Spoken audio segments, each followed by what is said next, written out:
right, welcome to Monday, February 7th. Good to see you today. Today's scripture reading will be Leviticus chapters 1 through 3. They're going to be pretty short.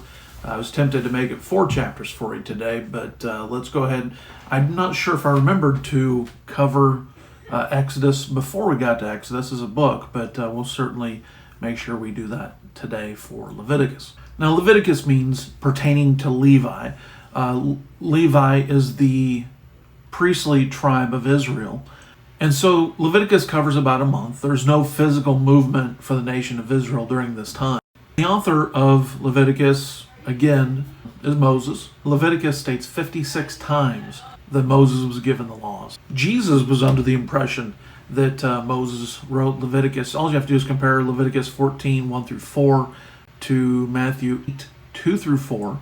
And then also Leviticus 24, 9, Jesus refers to in Matthew 12, 4.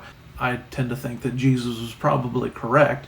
Now that the Israelites are on their way to the promised land, they're going to stop for a moment and they're going to be given the laws on how to conduct themselves, how to have a nation of laws, how to do the priestly duties, just how to conduct themselves. Jesus is portrayed in the book of Leviticus in 5 different sacrifices. The burnt offering shows Christ and his submission to the Father's will.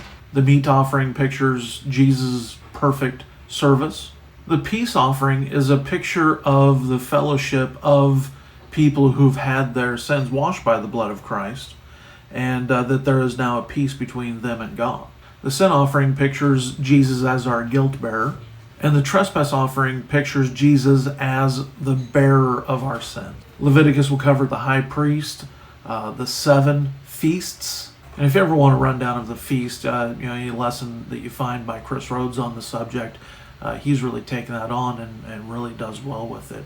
I encourage you to reach out to him with any questions about any of these feasts. Leviticus was written in around 1490 BC. There's a certain way that the first 3 books of the Bible are compared to the New Testament. Genesis talks about the works of God. Of course, the Gospels talk about the work of Christ. Exodus talking then about the movement of Israel, the beginning of Israel, the acts of the forefathers, or when they're in Egypt and slightly after. And of course, the book of Acts talking about the church beginning. Leviticus is then sometimes compared to the Pauline epistles, giving us doctrine, telling us how to live and how to conduct ourselves.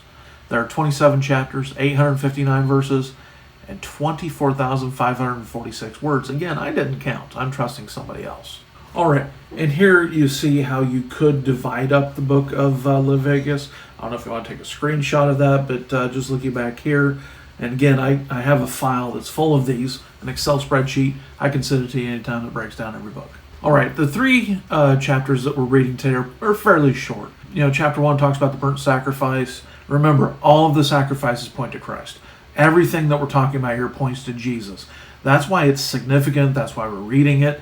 And it's referring to a sacrifice done by Christ that's going to happen in a little over 1,500 years. Chapter 2, and this is also where it becomes a little bit more apparent that some of these, it's okay, Coop, where some of these offerings are meant as sustenance for the priest and their families.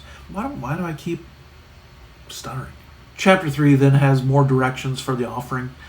Now that you've read it this far, Genesis, Exodus, 3 chapters into Leviticus, Bible doubters, I hear often state that, well, the Bible's just full of stories that were handed down.